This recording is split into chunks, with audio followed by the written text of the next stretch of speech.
What would make a promising college student bright, ambitious, and seemingly normal pick up a weapon and go on a deadly 5-day rampage across multiple states?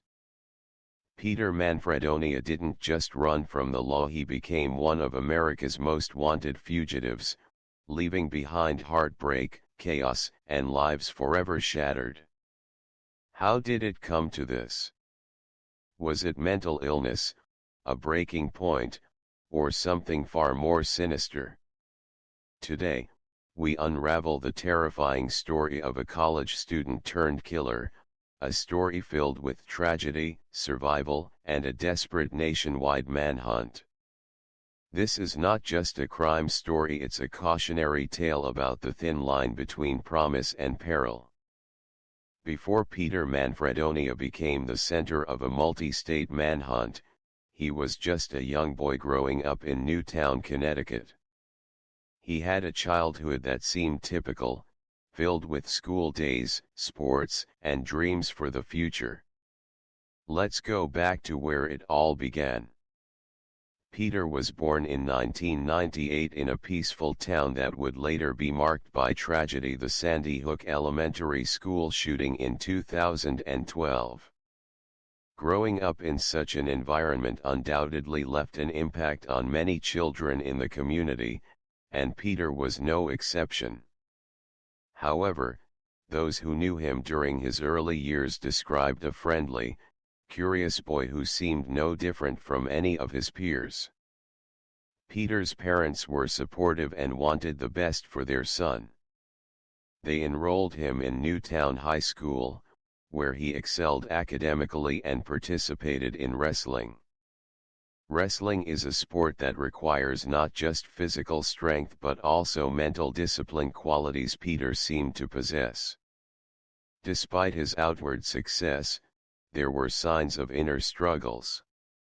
Some classmates later recalled that Peter often kept to himself. He wasn't the most outgoing person, but he was polite and respectful. Teachers described him as a bright student who had the potential to achieve great things. But potential is a fragile thing. Beneath Peter's achievements lay a growing battle with mental health issues. Like many young people, he struggled with anxiety and depression. Friends noticed subtle changes over the years, moments when Peter seemed distant or overwhelmed.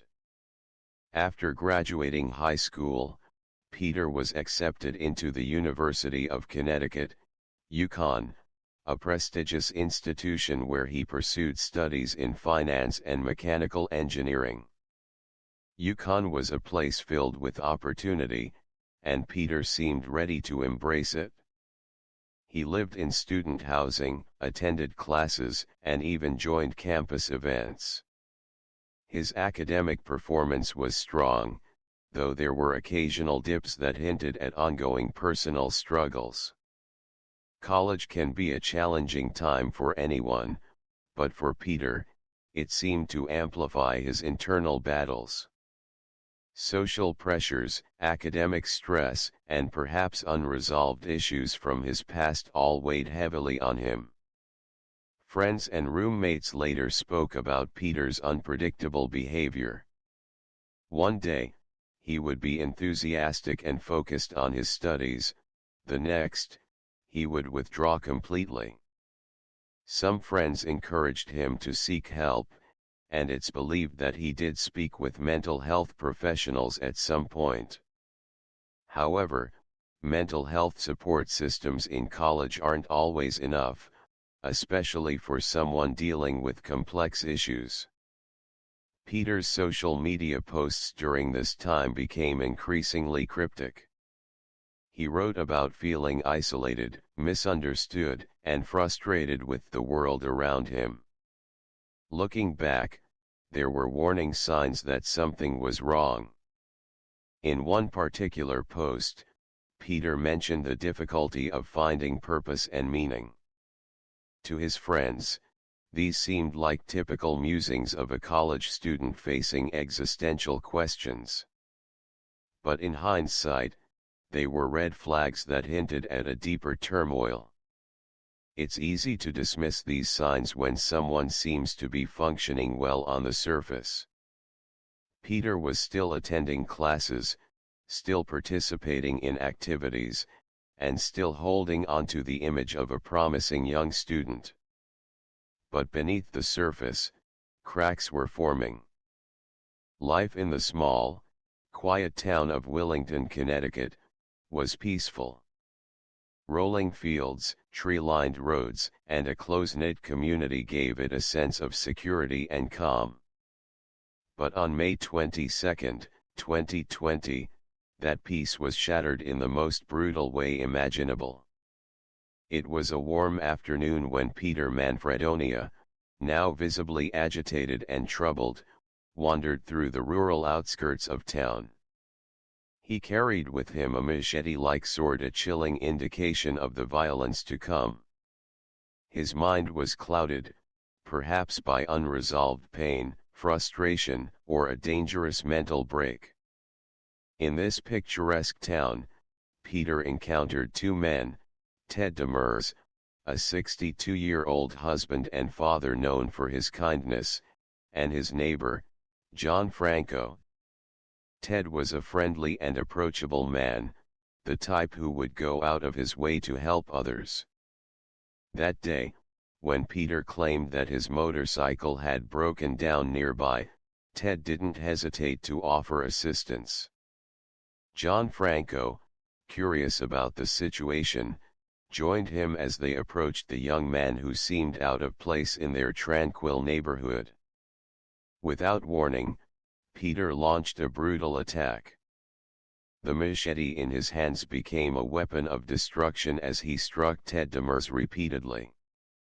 The scene was chaotic, blood spilling onto the ground as Ted fought for his life. John Franco, horrified by what he witnessed, managed to escape with injuries and call for help. The attack was swift, savage, and seemingly without reason. Ted Demers, who had simply tried to help a stranger, succumbed to his injuries shortly after being rushed to the hospital. The news of his death sent shockwaves through the community. How could such a senseless act of violence occur in a place like Willington? Who was this young man, and what had driven him to commit such a heinous crime? Authorities quickly arrived at the scene, piecing together what had happened. Witnesses described the attacker as a young man in his early 20s, carrying a deadly weapon and showing no signs of remorse. The police issued a warning to residents. Stay indoors. Lock your doors and windows. A dangerous suspect is on the loose. A search was launched, with officers combing through the woods and surrounding areas. Drones and K9 units were deployed, but Peter had already vanished into the dense forest. What followed was a tense and frightening period for the residents of Willington.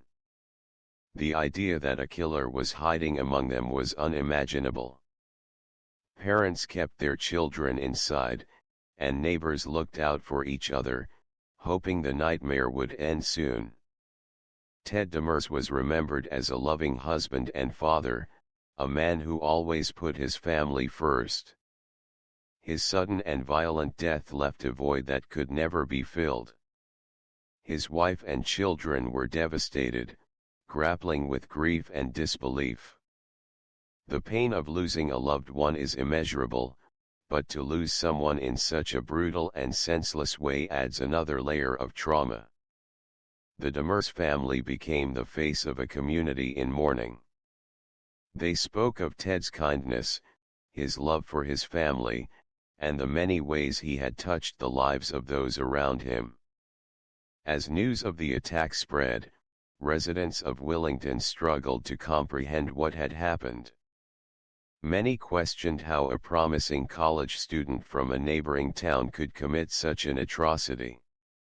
Local news outlets covered the story extensively, highlighting both the tragic loss of Ted Demers and the growing fear among residents as the manhunt for Peter Manfredonia intensified. In small towns like Willington, acts of violence are rare. When they do occur, they leave deep scars that take years to heal. After the brutal killing of Ted Demers and the injuring of John Franco, Peter Manfredonia vanished into the dense woods of Willington. Authorities launched a massive manhunt, but the thick Connecticut forest provided excellent cover for someone desperate and resourceful enough to survive. But Peter wasn't content to simply hide. His descent into violence was far from over. What came next would escalate his crime spree to a terrifying new level. As darkness fell, the rural landscape of Willington was eerily quiet. Most residents had locked their doors, heeding the warnings from authorities. But one household wouldn't remain safe for long. Peter, armed and increasingly unstable, approached a secluded home. Inside lived a 73-year-old man who had settled in for the night, unaware that danger was just outside his door. Peter broke into the house, shattering the sense of safety the homeowner had always known. What followed was a harrowing ordeal. The elderly man was taken hostage at gunpoint. Peter, now fully in survival mode, tied the homeowner up and began ransacking the house. He gathered supplies, firearms, food, and even financial information. In a bizarre and chilling twist, Peter forced the man to reveal the details of his bank accounts. He transferred several $1,000s to secure funds for his escape. Despite the fear and danger, the homeowner remained calm, perhaps sensing that compliance was his best chance for survival.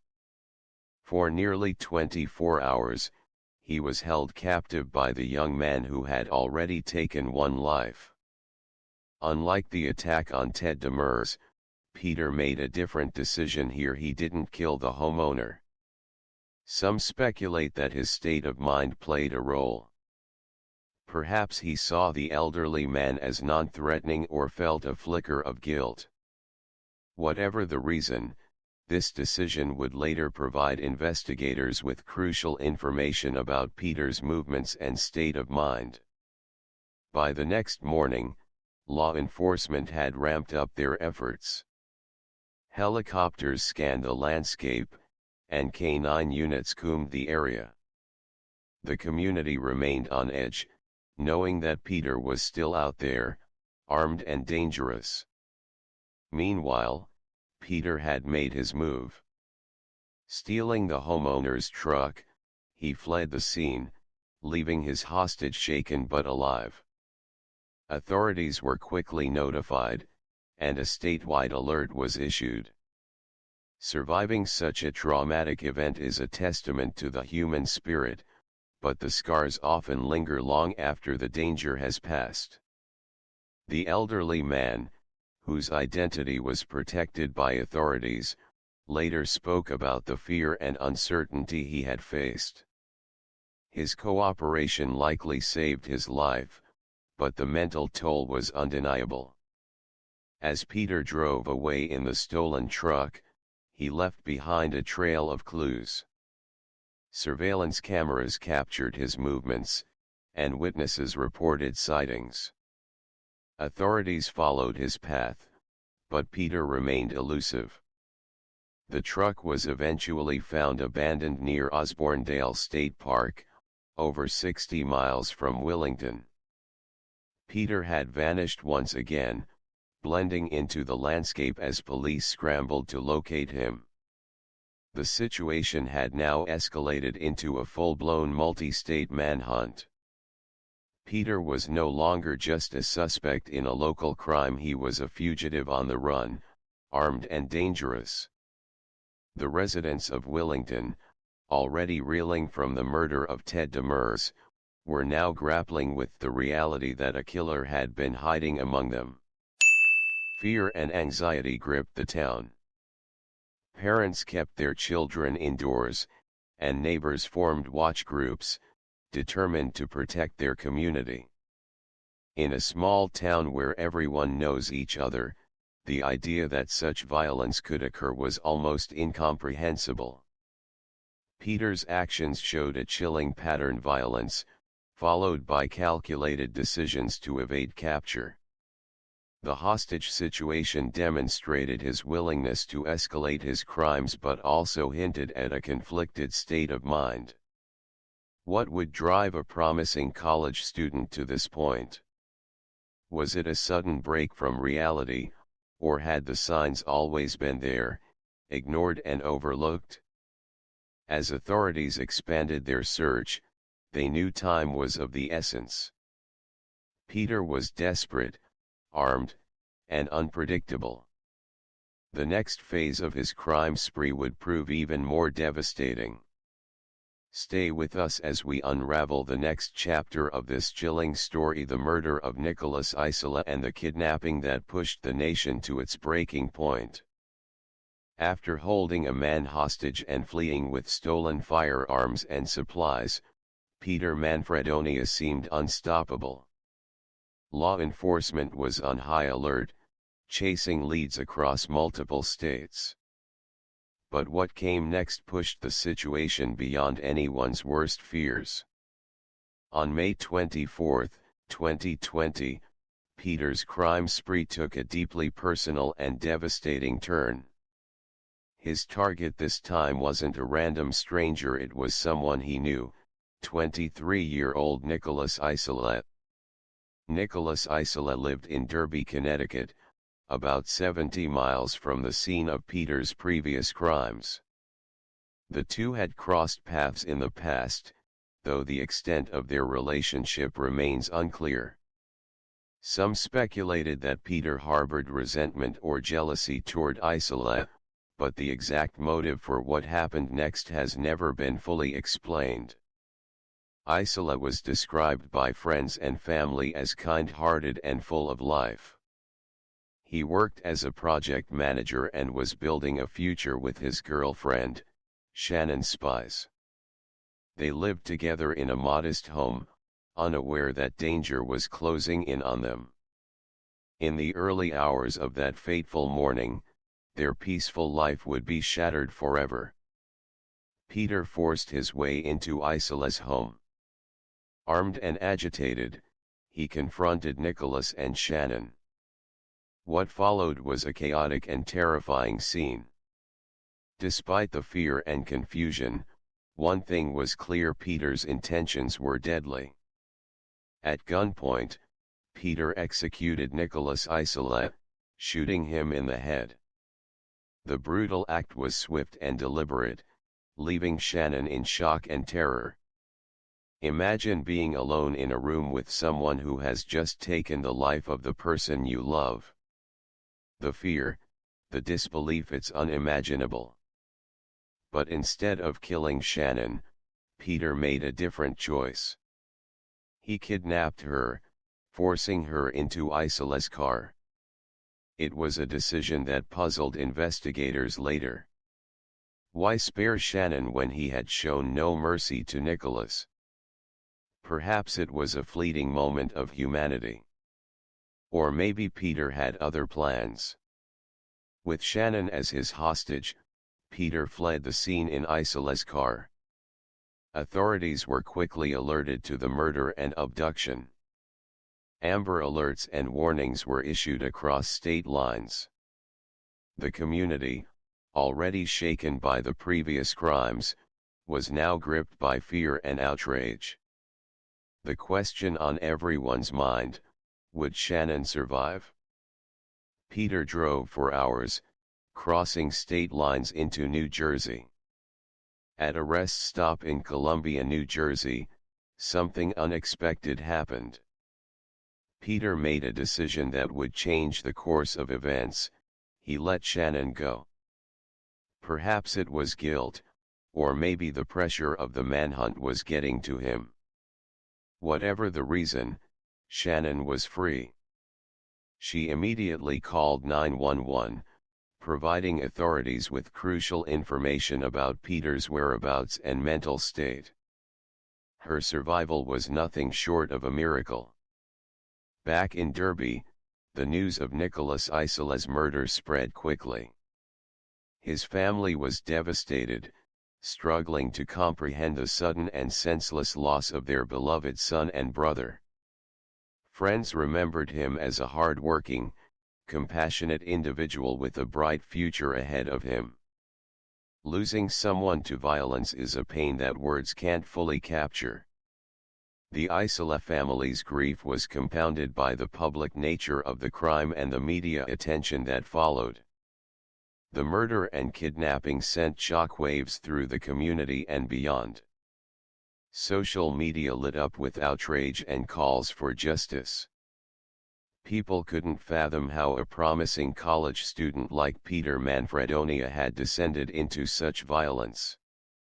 The case became a national story, a chilling reminder that sometimes danger comes from those we least expect.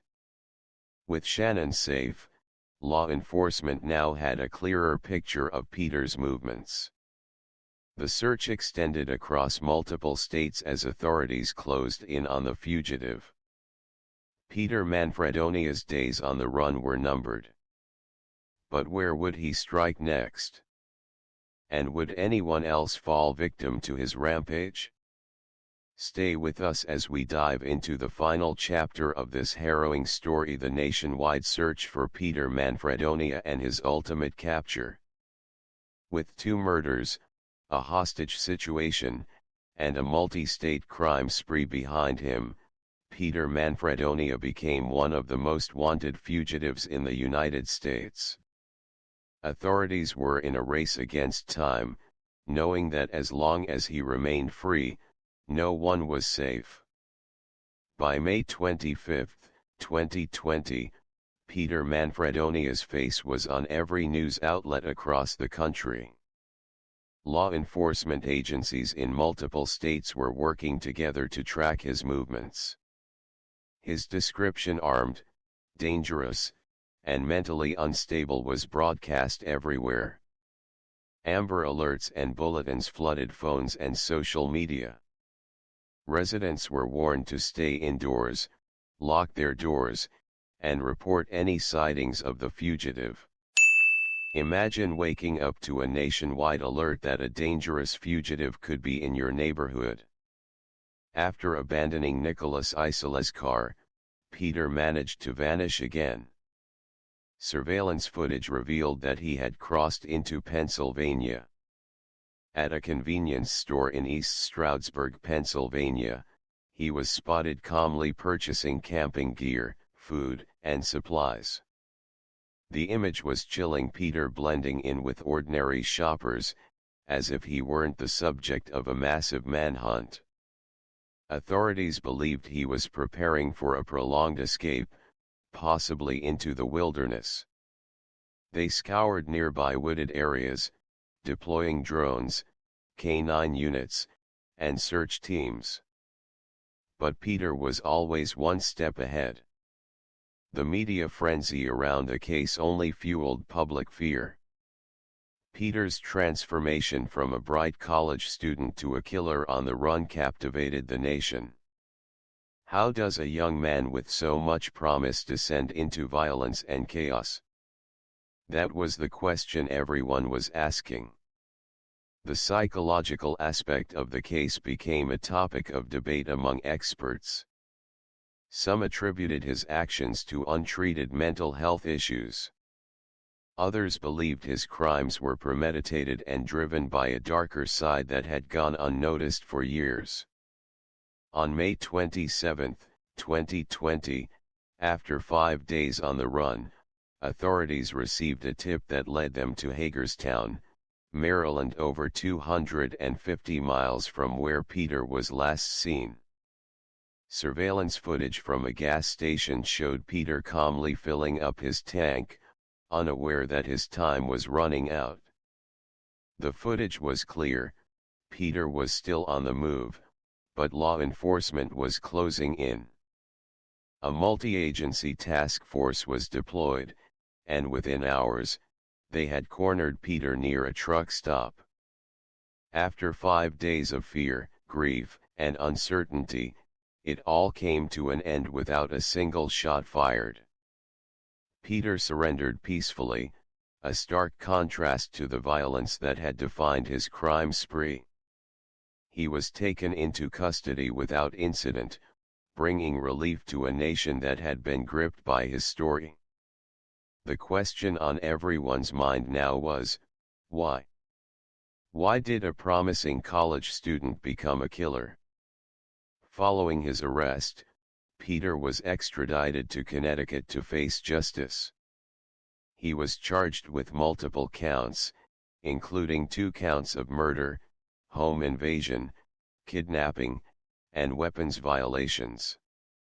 The legal process was long and grueling, but in April 2023, Peter pleaded guilty.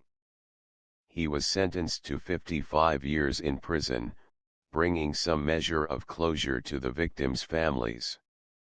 Justice was served, but the scars remain. Peter's descent into violence remains a subject of speculation. Was it mental illness, untreated and misunderstood? Was it a gradual unraveling, or were the signs always there, overlooked by those around him? The answers may never be clear, but the consequences of his actions are undeniable. The towns of Willington and Derby will never forget the terror and loss they endured. The families of Ted Demers and Nicholas Isola continue to grieve, their lives forever changed by Peter's choices. Violence leaves wounds that time alone cannot heal. The case of Peter Manfredonia is a disturbing example of how a promising future can be consumed by darkness. As we reflect on this tragedy, there are hard truths and important lessons that must be acknowledged. One of the most significant aspects of this case is the role of mental health. Peter Manfredonia's friends and family later revealed that he had long struggled with depression and anxiety. There were signs of inner turmoil, visible through cryptic social media posts and erratic behavior. But the extent of his suffering was not fully understood until it was too late. What this case highlights is the critical importance of mental health awareness and support. Ignoring or downplaying signs of mental distress can lead to devastating outcomes not just for the individual, but for those around them.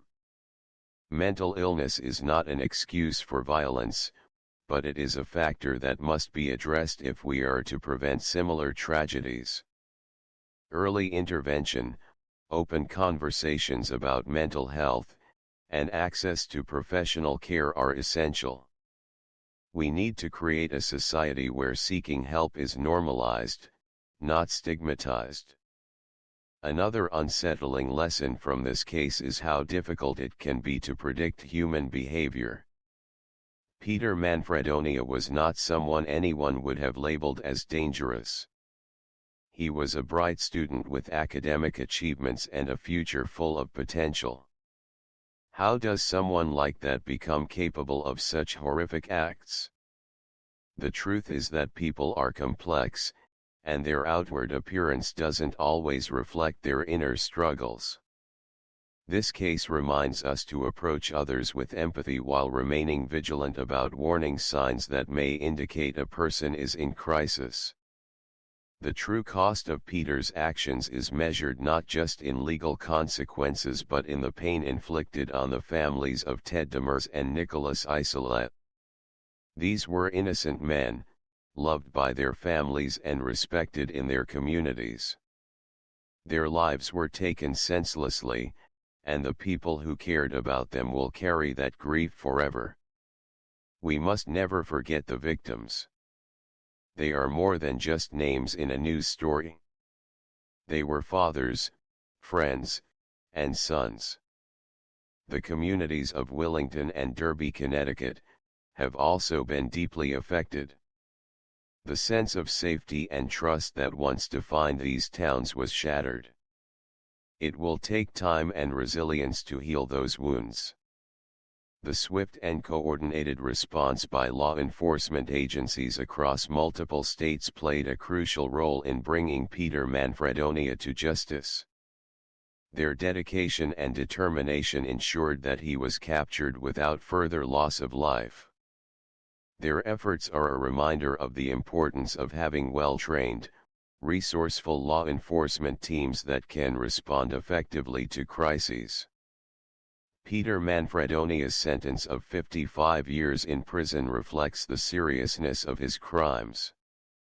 The legal system ensured that he faced the consequences of his actions. Justice was served, but true justice can never undo the pain caused by his choices. This case serves as a reminder that accountability is essential, even when mental health issues are involved. Understanding the factors that contribute to a crime does not absolve the perpetrator of responsibility. As a society, we must learn from this tragedy. We need to prioritize mental health, support victims and their families, and foster communities where people feel safe and connected. We must also challenge ourselves to break the silence around mental health. By doing so, we can save lives and prevent future tragedies. If this story moved you, consider taking action today. Support mental health organizations, donate to or volunteer with organizations that provide mental health services. Be there for others, check in on your friends and family. Sometimes, a simple conversation can make a world of difference. Educate yourself, learn about the signs of mental health struggles and how to help someone in crisis. Advocate for change, push for better mental health policies in schools, workplaces, and communities. Thank you for watching this story and taking the time to reflect on its lessons. Remember, every story we share is not just about the past, it's about learning, growing, and creating a better future. If you found this case compelling and want to hear more true crime stories, please like this video to support the channel. Subscribe and turn on notifications so you never miss a new story. Share this video with others who care about justice and learning from the past. We'll see you next time, as we continue to explore stories that matter. Stay safe and take care.